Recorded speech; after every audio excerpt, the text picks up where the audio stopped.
me to apologize.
Leah Sassin, the Communications Manager at the Global Health Institute at the American University of Beirut, and I will be the Master of Ceremony. It's an honor to welcome you all to Wounds of War, the Gaza experience through the eyes of Dr. Ghassan Abu Sitta.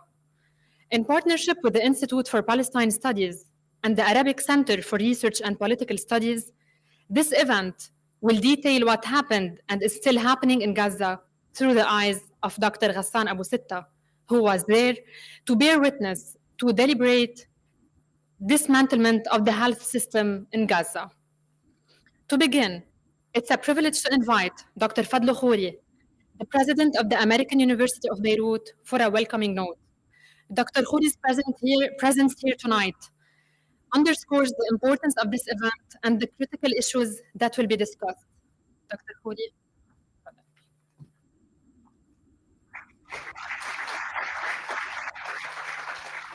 Good evening. I'm going to be brief. You didn't come here to see me. The town halls would have been more full. It's a pleasure to welcome Dr. Ghassan Abu Sitta home to a significant degree. He was here for 10 years. He's never been far from AUB. I like the title that Le Monde gave you, The Man Who Fixes Broken Faces.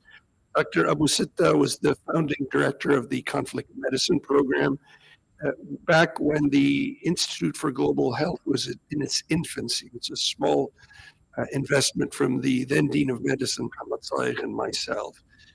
He's proven to be we knew he was an extraordinary surgeon many years ago, but he's also an extraordinarily human face to the tragedy that's taking place in Gaza. All of us followed him hourly, and then when he disappeared after the bombing of the Baptist hospital for a few hours, we were worrying, but we're glad he's here with us. And I think everyone here at AUB and in the community is very much looking forward to hearing more of what he can share. He's an individual who makes those of us in the medical profession proud that we've dedicated our lives to it. So on behalf of AUB and the Global Health Institute, welcome home, Ghassan.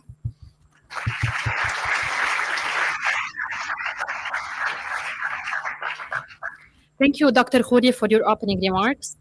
Before I invite Dr. Ghassan for his speech, we will watch together a message from the founding director of the Global Health Institute at the American University of Beirut, Dr. Shadi Saleh. Unfortunately, due to prior commitments, Dr. Saleh is out of the country and unable to be with us in person today.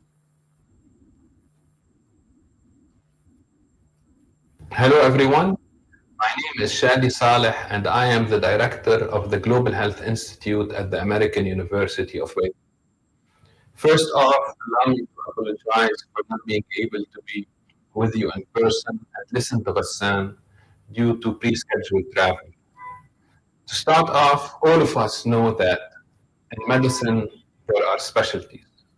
We have physicians who specialize in cardiology, in oncology, in pediatrics, and many other specialties. For Ghassan, in addition to his clinical specialty as a reconstructive plastic surgeon, Ghassan is a doctor in humanity. He has shown us throughout his practice that he is really committed to a cause that is the human cause. That is why it's a pleasure to call him a friend and a colleague. A friend because we have spent so many years together getting acquainted with one another, and I appreciate that friendship. A colleague because some of you know that he was and is the main brain power behind our program in conflict medicine within the Global Health Institute at AUB. As our president, Dr. Fadl Khouri, has said recently, AUB has always chosen action. And a testament of that action is what Ghassan has done and what we as a university and we as an institute continue to do. It will be a pleasure to listen to you today, and I would like to acknowledge the efforts by our co-hosts the Arab Center for Research and Policy Studies, and the Institute of Palestine Studies. We all look forward to listening to what you have to say, and thank you. As our president, Dr. Fadl Thank you, Dr. Saleh, for your inspiring words. AUB, Now, as we always, transition into the heart of today's discussion, it's my pleasure to introduce Dr. Ghassan Abu Sitta, a field-leading plastic surgeon, an award-winning humanitarian, and a distinguished figure in the field of health, renowned for his extensive contributions to medical and humanitarian efforts in conflict zones, including Iraq, Syria, and Yemen.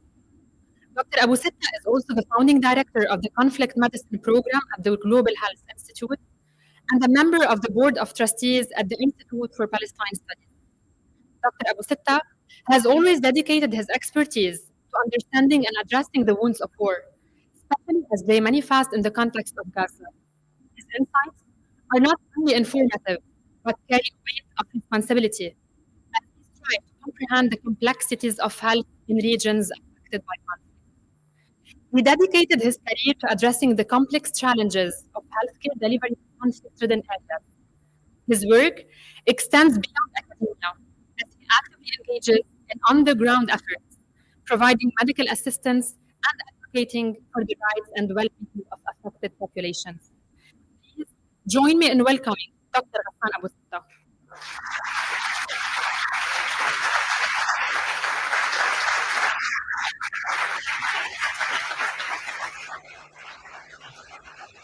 Thank you very much.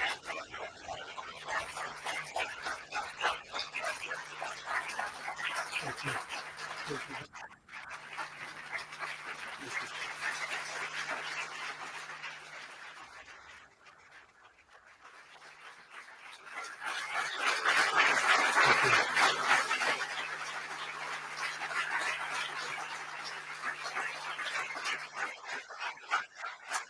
Thank you.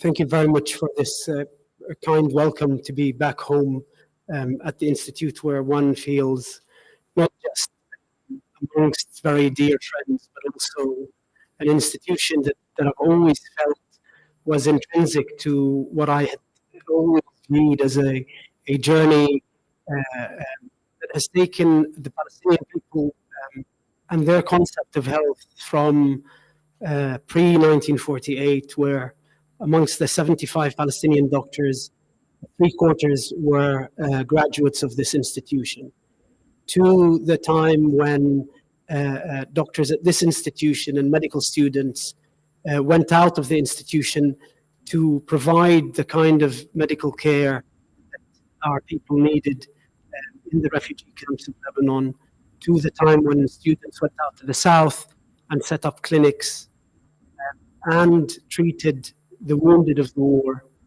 So for me, this is the rightful place to be when talking about what is, I think, a very Palestinian experience in terms of our understanding of the relationship between health and the act of liberation, both liberating people and liberating their land.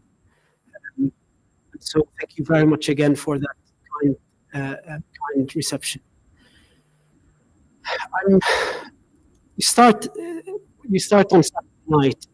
By Saturday night, it was very obvious that what was coming was a war. And really, by the evening, my wife and I had a conversation that we had in 2021 and 2014 and 2009, and really at every war, which is to watch is a very stilted conversation because there's more unsaid that is said. And very quickly, we kind of agreed that the right thing to do was to be there, as we had always agreed on where I should be. Really, by Sunday morning, my friends at MSF, some over here, sorted out the tickets, and we had agreed I would go through it. That was the quickest part, and try to kind of take advantage of that confusion that happens at the beginning of each war, where you're able to kind of get in unhindered.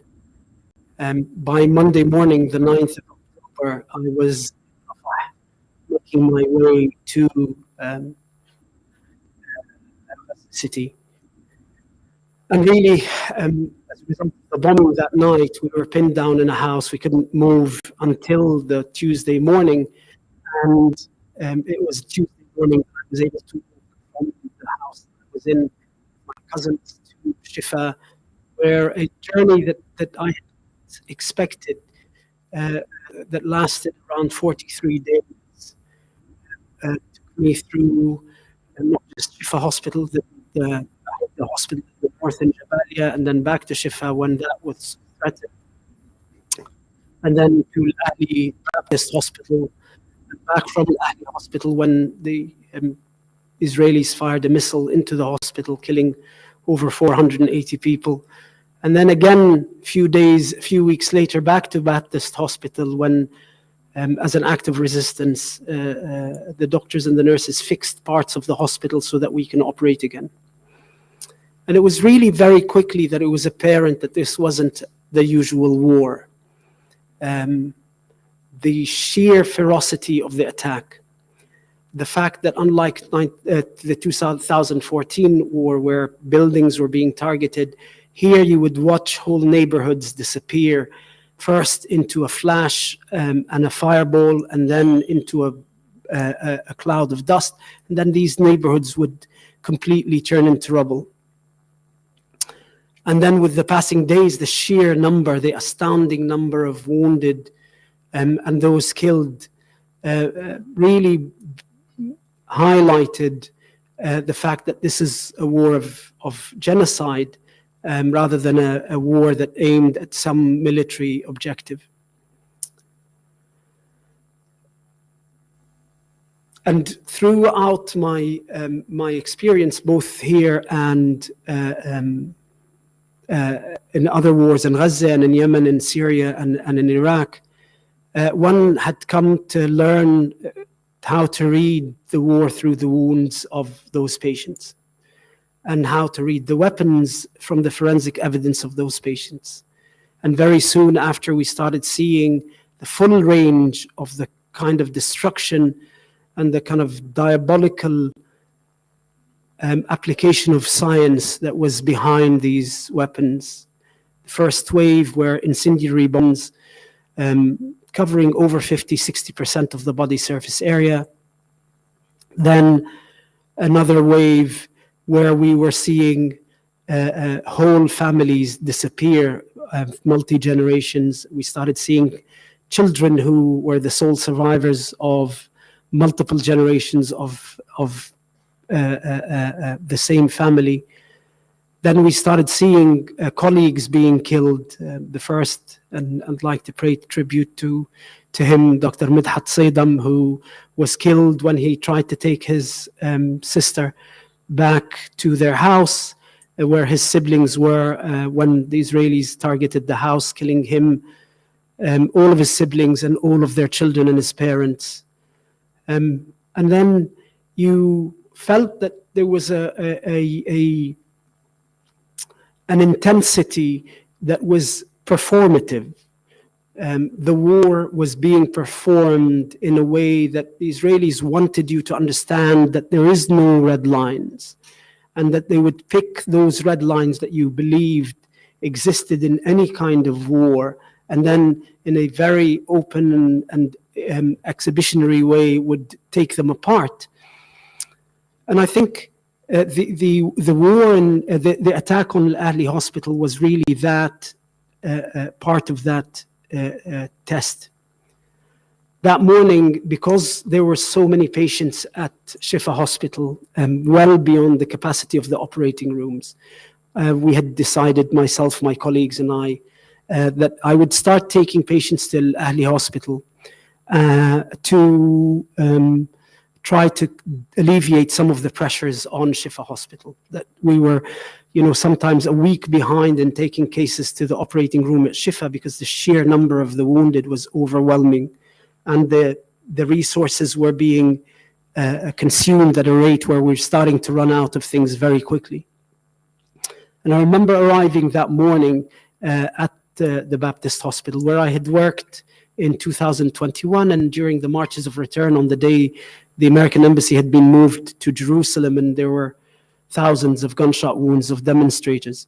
I remember noticing that like Shifa Hospital, the hospital had turned into a internally displaced camp. Al-Ahli Hospital is one of the most beautiful hospitals. It's Gaza's oldest hospital. It was built in the 1880s by initially the Quakers, and then during the First World War it was taken over by the British and was known as the English Hospital. And then eventually, and it was taken over by the World Council of Churches, and the Anglican Church in the UK managed it on behalf of the World Council of Churches. And really, it was that connection with the UK that made everybody think if there was any hospital that would be targeted, Al-Ahli Baptist would not be the one. When I arrived, the place was, because it had well-kept gardens, the place was full of families who just thought this is the safe place to hide. And I remember we started the day working, and by the middle of the day, I realized that I needed to continue operating into the night because the numbers were there and I had to start early in the morning. And so I made the decision to stay that night. And it was in that night, between cases, we had just wheeled the patient out, we were wheeling another one in, when we heard the screeching sound of that missile and then the huge explosion. And the proximity of the explosion, the wave that hit the operating room where the false ceiling fell, made me immediately know that the hospital had been directly hit. And I remember walking out into the courtyard of the hospital, where I had earlier seen these families taking refuge. And the ambulances were on fire, the cars were on fire, and the fire had lit the courtyard, and the courtyard was just littered with bodies and parts of bodies. And it was obvious that what had happened is a direct missile attack exactly where people were sitting. And it hadn't happened, even though in 30 years that spanned from the first Intifada to Yemen and everything in between, I had not been in a hospital that was directly hit, and a situation where the wounded I was in the middle of the wounded as they were wounded. And it was obvious for me, and unfortunately those who've written reports about whose missile it was and had never asked any of the doctors or any of the victims about on their to provide evidence or a witness report. It was obvious to me that there was something very different about this weapon. The number of amputations, the location of amputations. I would later seeing other injuries and kind of looking at why these injuries were happening, realized that this is a new drone-fired Hellfire missile that was nicknamed the Ninja, because it would fragment, the whole shell would fragment into discs that would cause amputations. And the first patient that I had seen had basically had an amputation at the level of his thigh, that looked like a guillotine. And all around you, there are people with pieces of metal in them, rather than injuries that were consistent with other explosives. Once we started resuscitating some of the patients, I went back to, with the patient, transferred one of the patients who had a shrapnel in his neck and was bleeding through the neck. I took him back to Shifa Hospital. And then the rest of the wounded came, and then by the end of that night, 483 bodies had been counted for. And the wounded had been taken to the operating room or to the intensive care unit. And it was really then that I understood that it was the Ahli being specifically targeted. Initially, that morning when I arrived to Al-Ahli, I was met by the administrators who told us that, despite the fact that they had received warnings from the Israeli army, and 2 warning missiles had been fired at the outside gate of the hospital, they had received assurances from the bishop in the UK that he had been told by the Foreign Office in the UK that it was safe. But it was obvious that the selection of the hospital was a litmus test, the Israelis wanted to test the resolve of the world to see whether this high-profile hospital, if it's been attacked, what would be the response. And unfortunately, as you all know, the response was so miserable that the Israelis got the answer that they were looking for. And within days, they set about really dismantling the health system in the north. By the end of that week, they had attacked 4 children's hospitals and taken them apart. And then they set about attacking, putting forward the whole narrative about Shifa Hospital being this headquarters with underground facilities. And while putting forward this narrative, would just literally dismantled one hospital after another, taking them out of the system. Until that fateful day, I remember that when there was a big press conference by the Israeli army about the diagrams and the tunnels, and it was apparent that the Israelis were going to come for Shifa Hospital. That night, the Israelis intentionally cut off all of the communication. 2 hours after the press conference, cut off all communication with Gaza, internet and mobile phones and landlines, and then set about shelling the buildings surrounding the hospital, and then shelling beach camp, which is on the coastal road, from the artillery that was on the east border of Gaza. And that night, when you kind of saw the missiles land around you and overhead, you kind of understood that really this is the main military strategy of the war, was to dismantle the health system. And that the aim of this dismantlement, alongside the taking apart of all of the components of modern life, water desalination plants, sewage, bakeries, attacking well-known warehouses for some of the pharmaceutical companies. The idea was to, what we call, create a self-feeding catastrophe. You create the catastrophe, and then that catastrophe continues on without needing to be fed. The wounded will have no place to be treated. With the destruction of the water and sewage treatment system, you will have the epidemics that you need. And by taking out the bakeries and preventing more food getting into Gaza, you will have the malnutrition that you require to create that perfect combination of malnutrition, injury, and overcrowding and unsanitary life, so that epidemics can start taking their toll on people. And it was really at that kind of point, and it was that night, that we started seeing this other wave of performative death. The Israelis started firing phosphorus bombs over Al-Shati camp, and we started getting people with phosphorus bombs. I'd treated people with phosphorus bombs during the 2009 war, and they have a very distinctive injury pattern. They're unlike thermal injuries that burn from the outside in. As chemical burns, they burr their way into the body, and you have these deep burns that extend all the way into the bone or into the internal organs. And really, it was yet another kind of exhibition of violence. And violence for the Israelis is useless if it's not performative. It has to be seen to be violent. Unfortunately, soon after, the situation kept getting worse at Shifa Hospital, and I was forced to again start considering the idea that we needed to start taking patients again to Al-Ahli.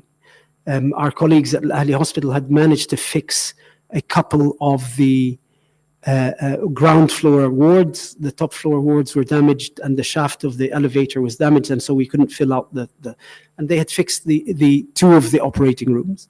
And again, I started taking patients from Shifa Hospital back to Al-Ahli Hospital on a daily basis, operate on them, and then go back that evening to Shifa. until one of those mornings, the Israelis completely encircled Shifa Hospital, and I was on the other side at Al-Ahli. That day, Al-Ahli Hospital became the last remaining hospital in Gaza City, and we started receiving the wounded. Hospital that had 30 beds and 2 operating rooms within days had over 500 wounded, many of whom were on mattresses in the hospital grounds. And our capacity to treat them was so infinitesimally small that only the most life-threatening, immediately life-threatening cases could go. Everyone else was bandaged and placed on the mattresses.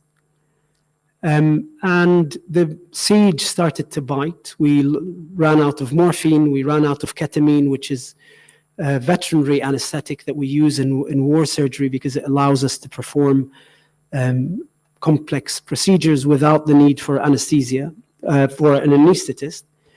And so soon these wounded patients who had been just bandaged up were showing signs of infection of these wounds. And we were forced to perform really painful procedures to clean these wounds with no anesthetic, and sometimes on children, because the risk of infection was becoming so high that their lives were at risk. Things were so, at that time, so basic that we were doing these cleanups with washing up liquid and vinegar and boiled water. We would boil to sterilize and then use it because we didn't want to finish the saline bags that we had. And we continued on really with that, just trying to do the best. Towards the end, there was no reconstructive surgery. I was assisting my colleagues in doing abdominal surgery. I was doing airway procedures. And it was just very basic war surgery. The last 2 days, the Israelis targeted a mosque where a well-known family in that neighborhood used as a shelter and as a mosque, and they picked the kind of, Al-Isha prayers. They fired the missile. It was yet another one of those Hellfire missiles.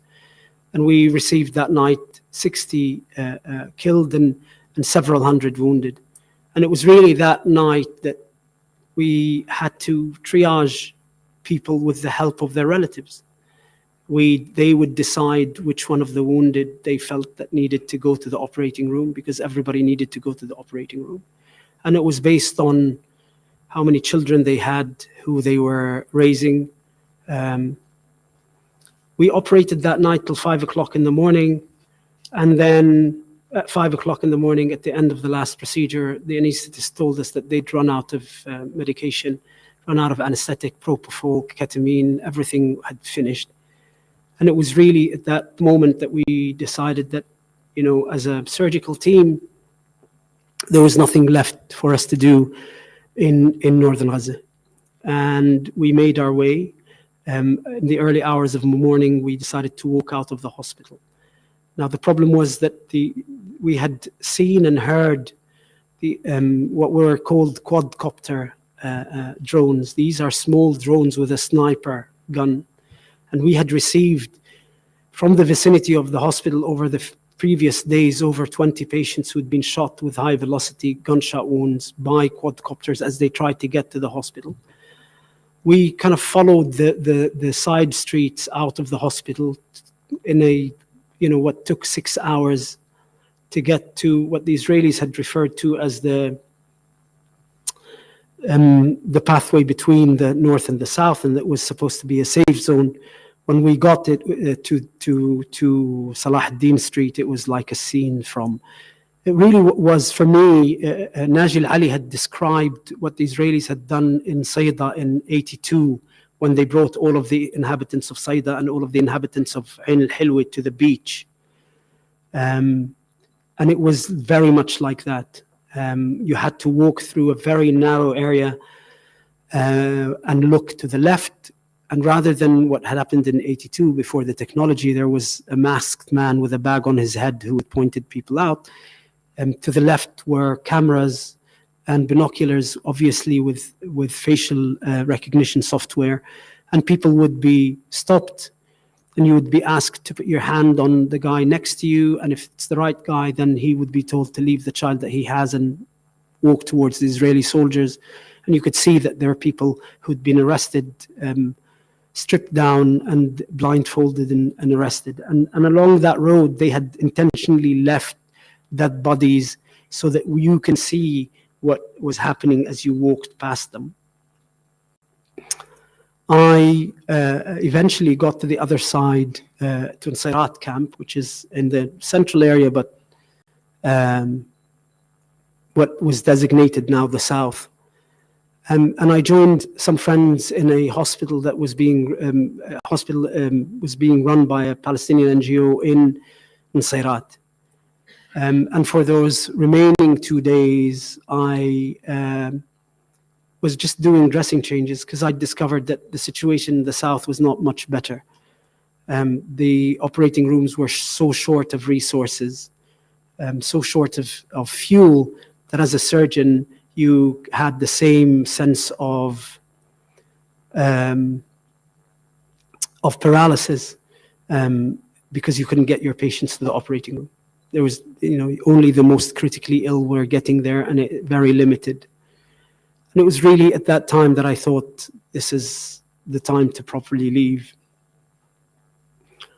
On the morning where I was supposed to leave, I had operated at Al-Ahli hospital on a child, a 13-year-old boy, who had his mother was killed and his siblings were killed, and it was just him and his dad, and he had an amputation to his right thigh and a crush injury to his hand, and I had to do a surgical procedure that was from the 50s, literally described in kind of early plastic surgery books, where you bury the hand in the wall of the abdomen so you can protect the exposed tissues. And when I left Al-Ahli hospital, I went and spoke to the dad and told him where I was heading. And that morning when I was supposed to leave in Nusayrat, they came to the hospital. His dad has pushed him for those 6 hours in a wheelchair to come and see me. And it was probably the most difficult decision that I would have to make. Then after I cleaned his wounds, that I would still leave. And with him, lots of my patients. The killing continues as we speak now. The genocidal intent is still there. This is Benny Morris's war. Benny Morris is the Zionist historian who, having written one book about the genesis of the Palestinian refugee crisis, where he described the massacres in 48, had a change of heart and then did a series of articles with Haaretz where he said this was the biggest mistake the Zionist movement made. They left the Palestinians in the Galilee, in the West Bank and the Gaza, and unless the Zionist movement corrected this mistake, then it was doomed as a project to fail. And from very early on, we realized that this was the aim of this war, is really to continue as a first step before they moved on to the West Bank and the Galilee and the Arab Triangle, to clear the country of the remnants of who they had left behind in 48. And the aim of this catastrophe that they're creating, so that it would continue on after this war has ended, is to clear the country so that they can move on to the West Bank and to the Galilee. And really, that is the mentality that exists now amongst the Israeli public, amongst all sectors of Israeli public.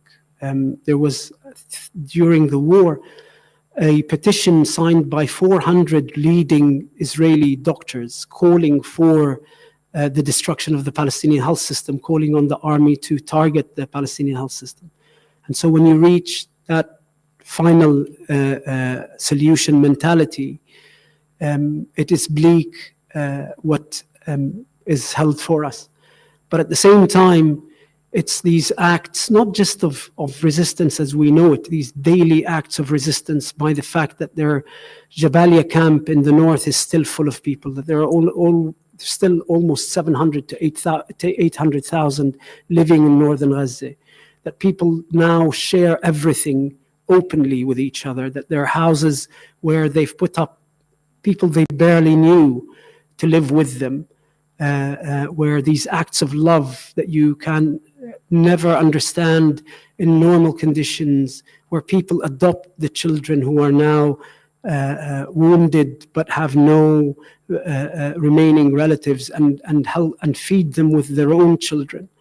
All of these acts of collective solidarity and love in the face of what is just the palpable hatred of settler colonialism towards natives is what keeps people moving.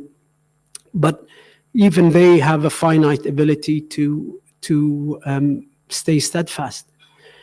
Over 50,000 wounded, majority of whom have not had their wounds fully treated. Israel has killed 1% of Gaza's children. Between those who have been registered, around 7,000, to those who are believed to still be under the rubble and buried in their homes, 1% of Gaza's children have now been killed in under 50 days. And the continuation of this genocide, and it's the magnitude of it is what everybody finds difficult to kind of just wrap around. Imagine that this day and age it can happen, but it is happening, and that's why we need to find answers to stop this, because once it starts, then it'll move to the West Bank, and it'll move to the Galilee, and then it'll move to Lebanon. This war says a lot about where the Zionist movement is historically than about us. And that is what needs to be taken as a lesson from the war in Gaza. They are now in a genocidal frame of mind, and that will never be quenched, as we can see in Gaza. Thank you very much.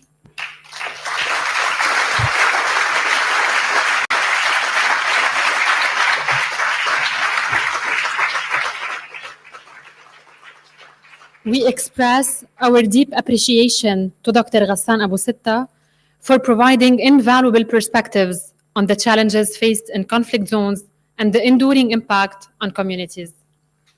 Now, we will explore together the intricate interplay between conflict, health, and human resilience through a moderated discussion. The moderator, Dr. Muna Khalidi, is a health and social development expert with a particular focus on Palestinian community. She's also involved in research and production of documentary films on social justice issues. Please join me in welcoming Dr. Muna Khalidi to facilitate this engaging conversation with Dr. Ghassan Abu Sitta.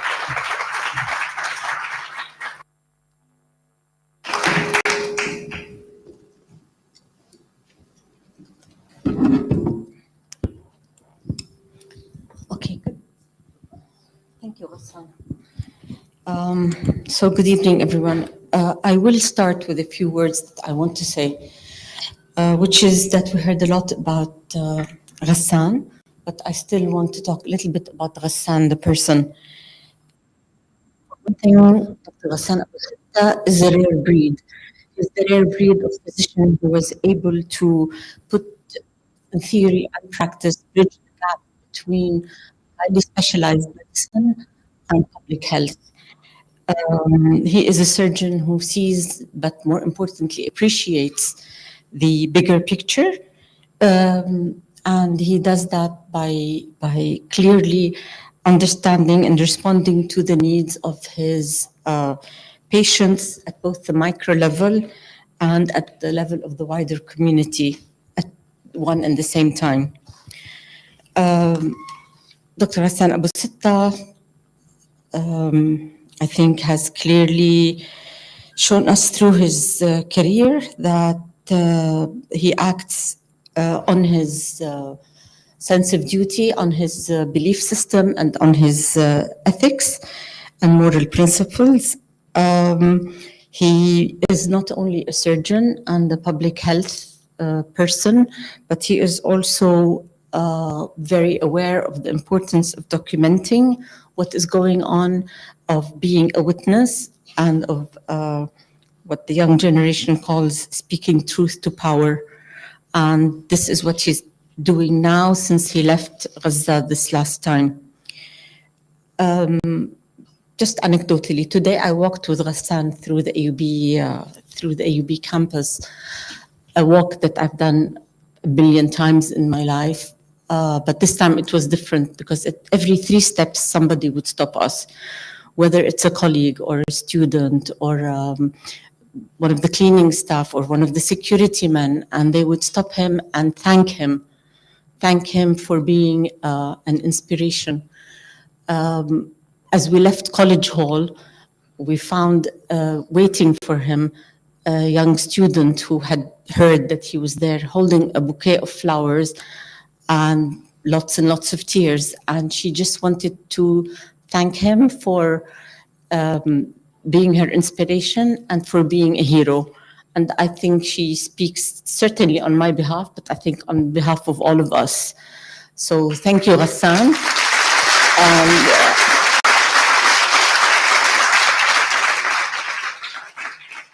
And now that we've sufficiently embarrassed you, I'd like to pick up on some of the things that you spoke about. So one of the things that you said was, this war is different.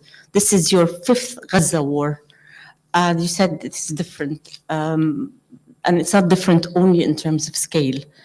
I would like you to speak a bit more about that. But one of the interesting things about it, is that it's a multi-epidemic situation. So we have an epidemic of wounded, we have an epidemic of communicable diseases, we have an epidemic of malnutrition that's taking place now, we have an epidemic of non-communicable diseases as services break down, we even have an epidemic of cancers as they've targeted specific services. Can you tell us a little bit more about why it's different in addition to the scale?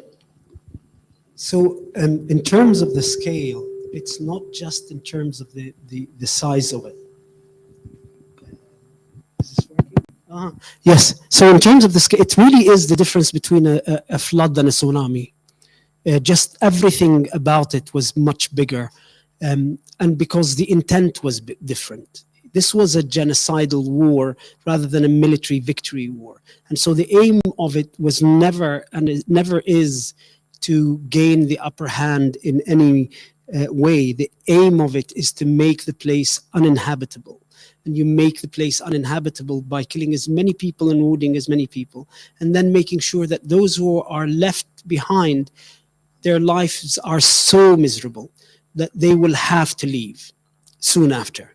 And that's, since I've left Gaza, that's the point that I've always been trying, is that the war is going to continue after the ceasefire. That the real war is going to start when they deny the rebuilding, they deny the medical teams access to the 50,000 wounded, when they deny the universities an ability to rebuild, stop people from getting their kids into education because all of the schools are full of refugees.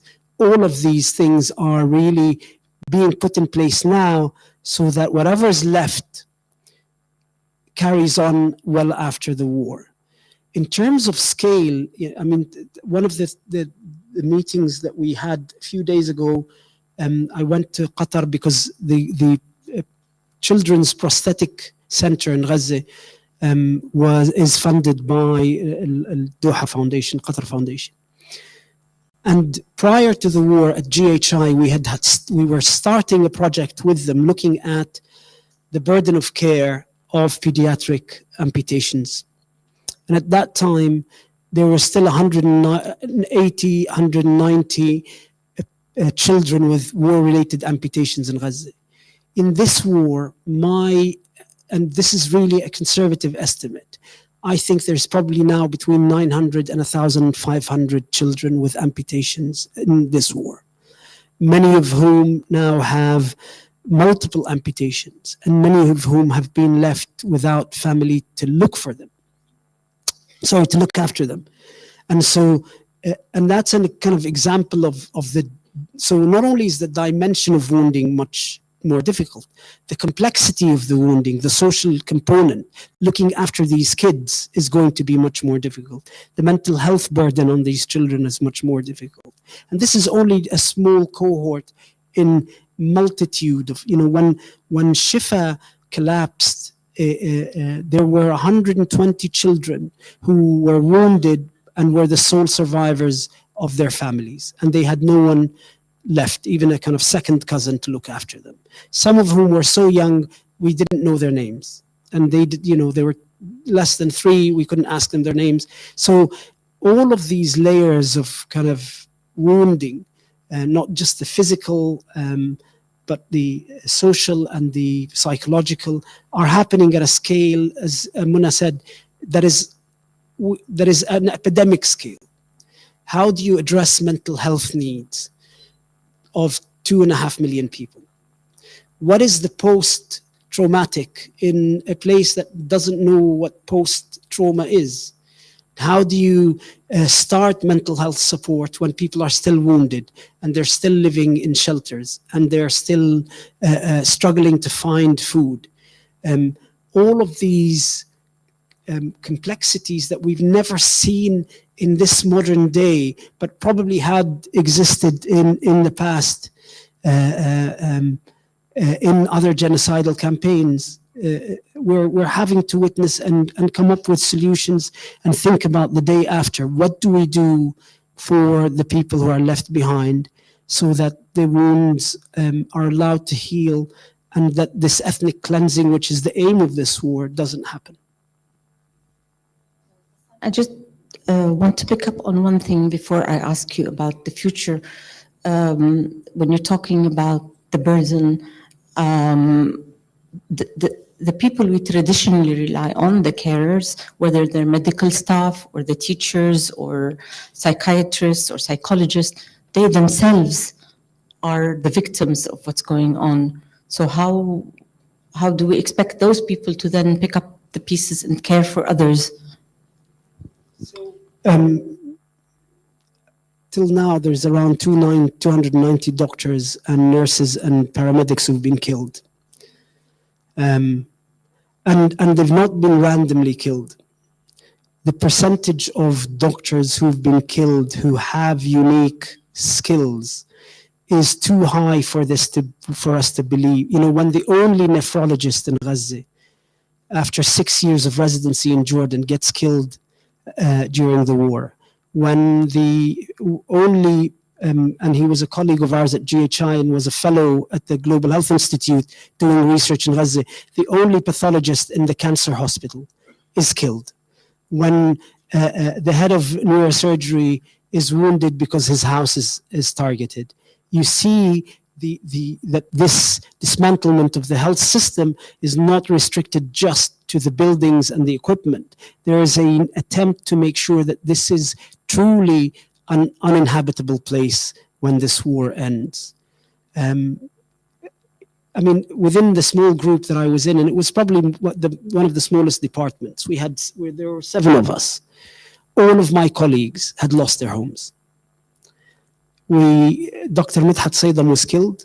Another young doctor, his brother, who was 18 and had high school diploma later on this year, was initially wounded with shrapnel in the head and then passed away. We had a colleague who, while in the emergency department, his cousins were brought in half dead and the others were badly injured.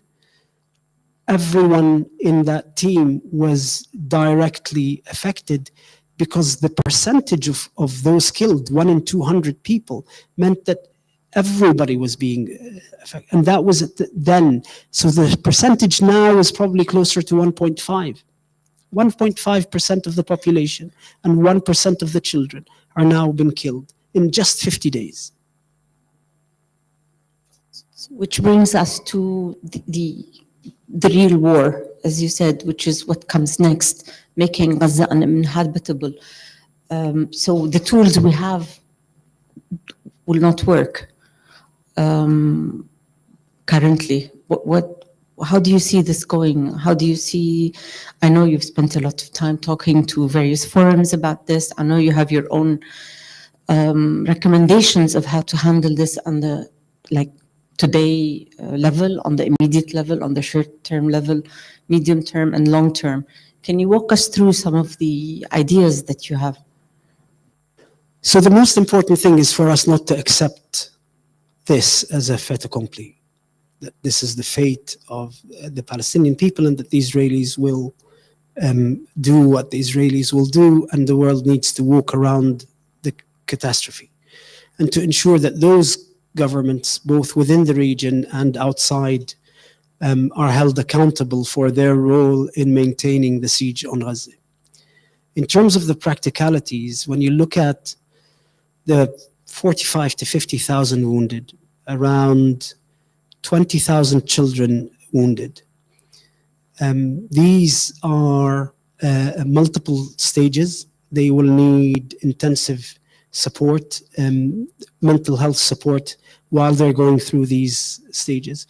And the aim of this wounding is so that when they are eventually taken out for treatment, even if they go out with one accompanying relative, then they become, they help clear the way. And so we need to have, unfortunately, the size means that all of the solutions need to be, we need to have teams going in with field hospitals to increase the capacity. We need to have some of the more critically wounded and the complex injuries taken out. We need to rehabilitate the damaged hospitals so that they can, as quickly as possible, get back on line so that they can increase the capacity of treatment. We need to rebuild the non-communicable diseases, the cancer centers, the ophthalmology, so that people don't continue to die from their chronic diseases. And we need to train and give people, a reason to stay. Or we need to help them stay. I mean, one of the things that, and this is what one thinks that one was sufficiently politically aware to kind of not be surprised by anything. But one of the things that I think really surprised me about this war is that the humiliation of becoming a refugee, that degradation that happens to the soul of becoming a refugee, was such a formative part of Palestinian modern identity that it is a fate for Palestinians worse than death. And that's why Jabalia camp is still full of people.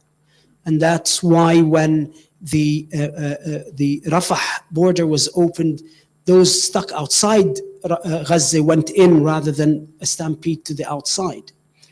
The Israelis thought that the death and the threat of further death would drive people out, but they had failed to understand that in the Palestinian collective memory, there is a fate worse than death. And that is to become a refugee, destitute, dependent on others, loss of social status, loss of community connections. And that is what keeps people there. They will not go through what their parents and grandparents went through again, even if they have to die where they are. So no second Nakba. Absolutely. And it's a recognition that this is a Nakba part 2. This is the continuation of Nakba, and that people will not leave. Now, what the Israelis believe they're able to do is make the situation so bad that people leave for their kids. People leave for their children's education. That's why over 300 schools have been destroyed. That's why there was a night where they just carpet bombed the universities. That's why they killed several of the deans and the president of the University of the Islamic University, who's a well-known physicist, highly cited. There's a method to this madness, and the method is. And that it is that we need to fight against. At the moment, we are so restricted in what we can do. But what we can do as communities in the region is start thinking about what do we do in the day after? How do we help people stay? And we help them stay by ensuring that whatever we learned from COVID is extended to them so that their kids can get an education. Whatever teams can be brought in, whatever we can do to bring the wounded out, we can do that. All of these things, all of these components that help people remain steadfast are activated by communities across the region. I remember you telling me that the first time you went out from Shifa, that the night before 3 universities had been pretty much obliterated, like razed to the ground. That was shocking, because that's not the kind of news one hears regularly. I want to ask you a small question that people ask a lot, which is about the idea that the Israelis test new weapons. You mentioned the armadillo. You mentioned the sniper drones. These are causing a lot of damage. And it has been mentioned that they're actually experimenting. And one of the reasons that there are mass graves that sometimes are raided is precisely because they want to continue to study the effect of their weapons so as to be able to document it and then sell it better. Can you speak a bit about that? So if you look at the history of phosphorus bombs, so phosphorus bombs were first reported by the hospitals in Sur and Saida in 82. And they reported that the problem that they were having was that when they put the bodies inside the morgue, the phosphorus fumes were still coming out. And so you realize that actually from that point, there is an R&D plan for these that has taken us from that war to 2009 to this current war, where they have been perfecting phosphorus burns and phosphorus bombs. And what happens is there's an upshot in sales of these weapons right after each Israeli war on Gaza. I'm sure that the quadcopter sniper is going to the sales are going to go through the roof. This Hellfire missile, that's a fragmentary missile, the sales are going to go through the roof. There's a kind of interesting, someone was talking about the difference between South Africa and Israel. And they were saying that in South Africa, the South African Pretoria regime needed black labor to generate wealth by going down the mines and extracting capital value. The Israelis, because they do not need Palestinian labor, extract value from the Palestinian body by creating a whole industry that is around the wounding and the murder and the surveillance of Palestinians. And so it almost becomes that the Palestinian body is the mine rather than the miner, where Israeli capital creates value. Okay. I know you were instrumental in developing the GHI program, conflict medicine program, the curriculum. After this war, is there anything you would add to that program? So this was a course that we had written, and with the aim of having it as a part of the curriculum of medical schools, and we at GHI managed to get Adan University, Al-Mustansiriya in northern Iraq, and the Islamic University in Gaza to run the course for their students. And after this experience, for me, what I would add is this: what I had learned about inventing new things, about using vinegar and washing up liquid, about spending the night cutting up cardboard boxes where the supplies had come in and turning it into splints, so that the following day we can use them as splints for the fractured patients because we'd run out of plaster of Paris. About re-sterilizing re-sterilizing one single-use equipment, having been so used to just disposable one-use equipment in this day and age. And I would add about those skills that by virtue of being part of a previous generation of surgeons, where you had to become a general surgeon before you subspecialized, whereas now you're expected to subspecialize after medical school. That there are certain skills within the armamentarium of every surgeon, whatever specialty, you need to do. You need to be able to, I mean, the number of, when these bombs went off, these fragmentary bombs, a lot of them would go into the trachea and the airways of people, and the number of cases where I had to open someone's airway and put a tube so that they can breathe. The number of cases that I was doing, there are so many things that you still need as a surgeon before you become a plastic surgeon or an orthopedic surgeon, that you need to always remember, because you live in a part of the world where this disease is endemic. And unless we understand the endemic nature of this disease, we will continue to kind of face the consequences.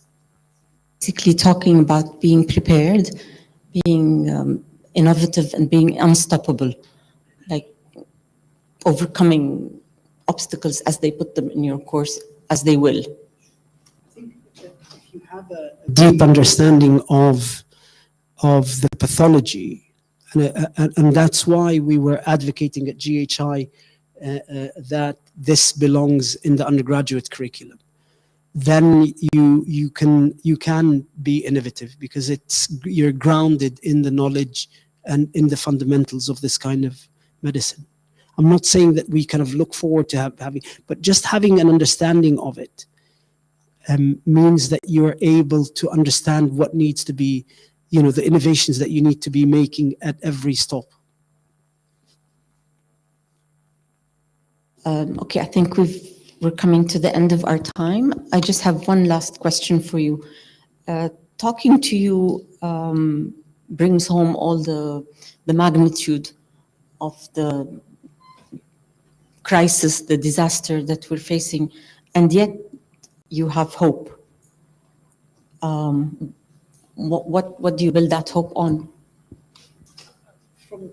I think from a human level, my hope is in this miracle in which, despite everything, there are still people there who are persisting, and they are resisting in those day-to-day acts of existence.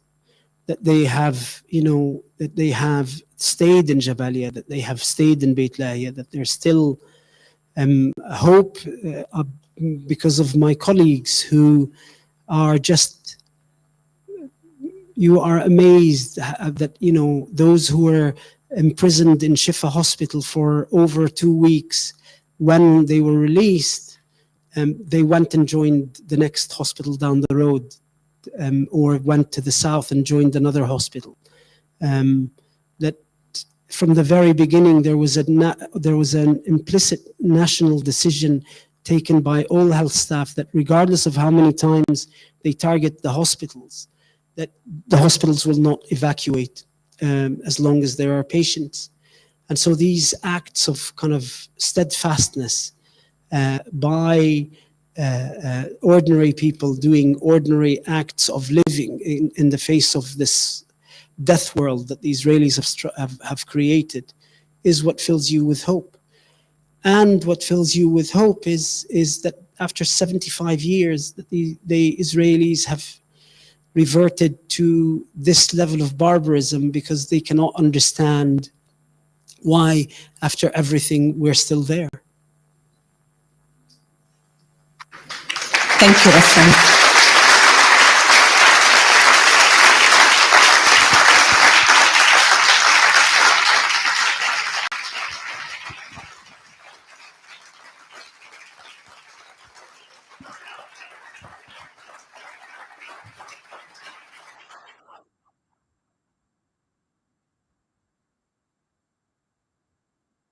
Dr. Khalidi, thank you for moderating this thought-provoking discussion. To conclude, I extend my deepest gratitude to everyone here for attending this event. A special thanks to Dr. Ghassan Abu Sitta for his invaluable insights and shared experience about his humanitarian mission in Gaza. Thank you and have a wonderful evening.